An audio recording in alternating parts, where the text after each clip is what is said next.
lists of all different designs, but they're like, all right, you know, like a lot of these top dudes are notorious for slow playing. I'm not, you know, like without calling anybody out, because you can't, you know, I'm not saying that it's always the same person's fault, but there's already people in there, fact, who have been called out for slow playing, who now, fact, are playing model counts over 120, who, when they got in trouble for slow playing, weren't.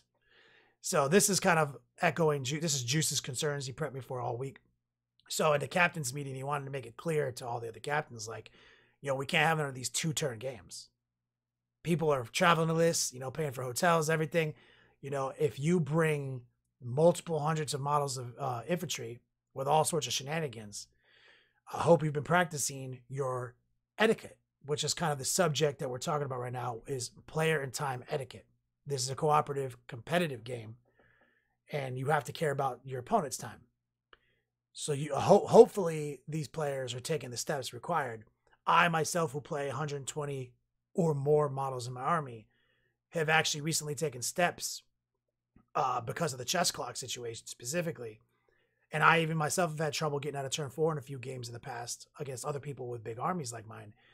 And so I'm buying from Element Games. I bought the Cloud MDF movement trays, 25 millimeter. From Magnet Baron, they have great customer service. Actually, I was able to get a hold of him and ask him exactly what magnets and what power level I should get from him, so that I can I can magnetize them to my movement trays and not like have it be an issue.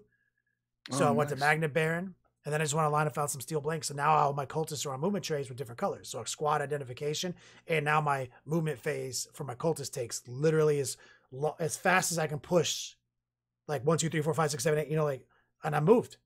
Right. So like, that's kind of what we're talking about, is player time etiquette. I hope that if you're bringing hundreds of models, and especially if you're not used to playing hundreds of models, that you take some of these into account. And also, I strongly recommend the new, I don't know how new it is now, but the GW Assault Dice app, right? Is that what it's called? Yeah, Assault Dice. It's been out for a while.